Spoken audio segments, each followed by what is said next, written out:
Hey, this is the Fight Nerd. Welcome to another Fight Nerd Flashback. Do you remember the time that Tank Abbott was on Friends?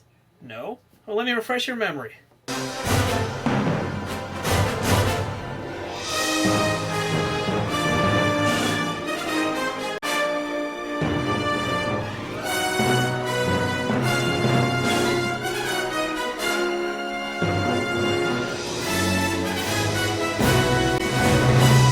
The year is 1997. The Green Bay Packers won their very first Super Bowl. Bill Clinton was inaugurated for a second term in office, and The English Patient won Best Picture at the Academy Awards.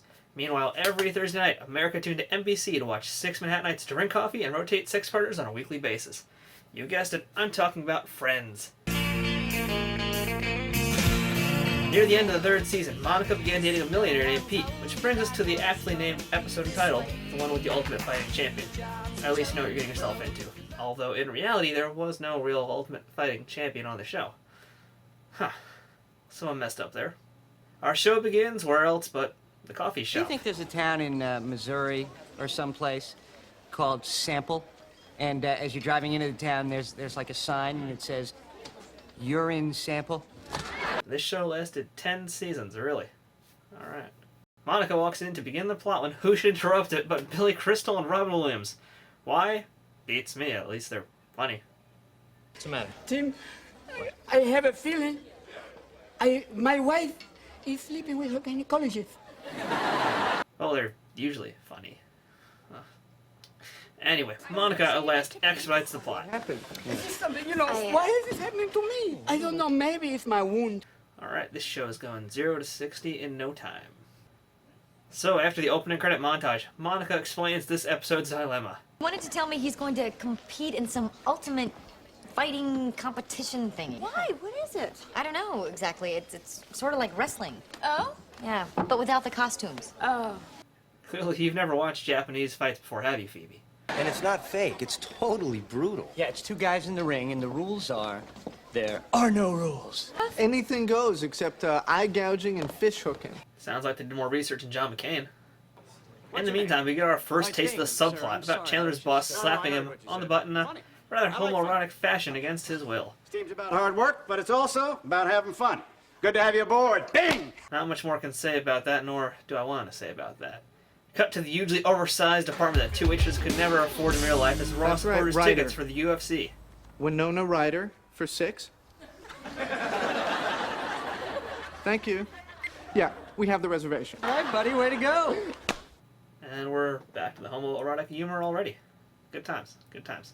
And there's this subplot about Phoebe setting up Ross on a date, but Rachel doesn't want her to set him up on a date unless she's ugly, which she supposedly is, but then she's really not, so Rachel's pissed because Rachel and Ross just broke up, and they're all angry about it, and she still wants to be with him, but Ross doesn't want to be with her, at least not at this point, until later on she wants to be with him, but eventually they get back together, and God, what am I saying?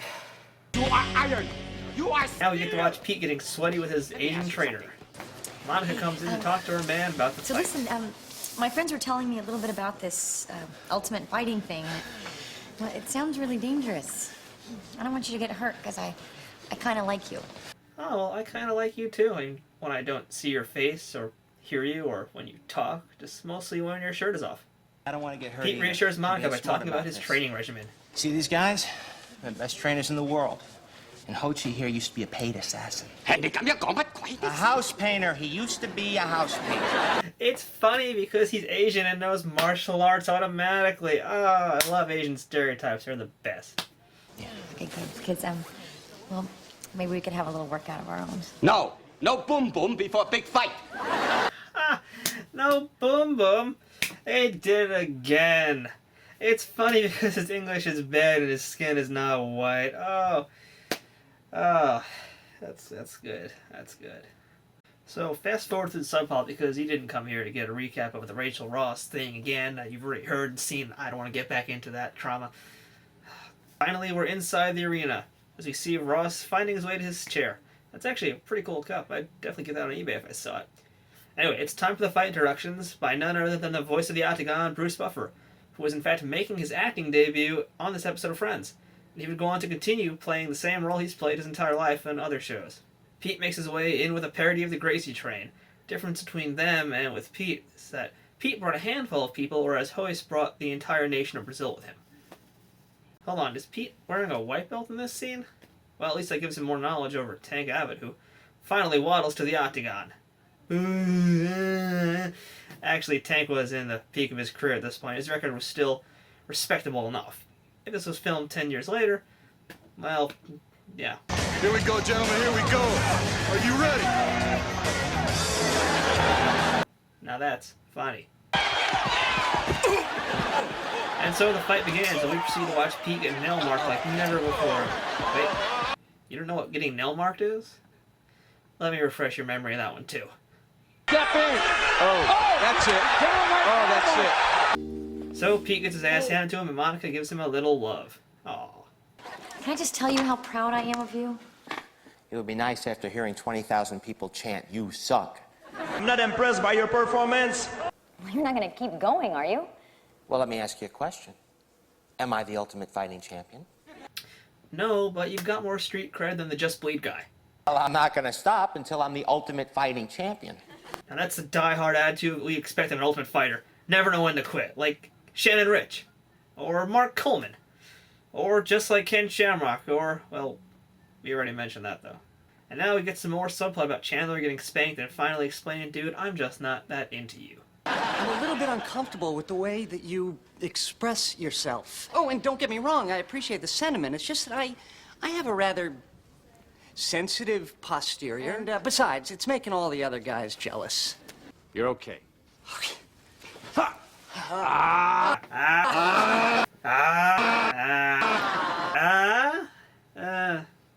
Nah, I've had enough of that.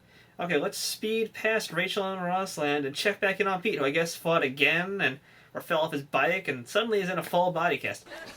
Please tell me you're stopping now. I'm fine. I'd fight tonight if they let me. I'd let you fight too if it meant watching you get beaten down by more fighters yesteryear, like maybe Cal Worsham or Pat Smith or, ooh, what about Harold Howard? Yeah, Canadian Destroyer, maybe. Now, see this circle I'm marking off here? This is my zone of terror. See this face? It's me in absolute terror, still watching this. Just listen to me. You are terrible at this. Okay, you are the worst Ultimate Fighter ever. Now I'm confused. Is she talking about Pete or Tank?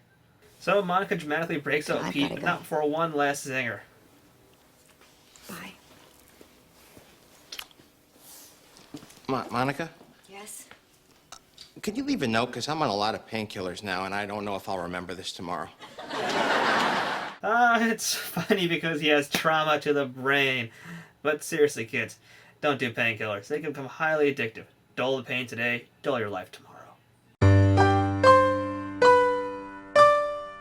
Happy. Oh, and lest we forget, one last round of butt slap town. Wow, Everyone else 8:30. that last getting some of that sweet hand action. Nice job. Stevens, way to go. Goldberg, you maniac. I love you. Good job. Couldn't have done it without you. Thank you, sir. You're not feeling left out or anything, are you? No. No, not at all. Everybody else got one, and you want one too, don't you? Yes, I did. Now get on out of here, you. Oh, no, you didn't. You just wanted some palm the cheek action, didn't you? Oh, he was feeling left out. And there you have it. The one with the Ultimate Fighting Champion on Friends, even though neither Pete nor Tank were ever UFC champion and never would be.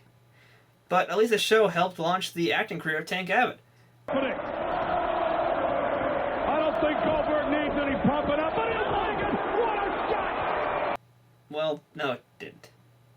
But it did educate mainstream audiences about the UFC. And to my right. No, it didn't do that either.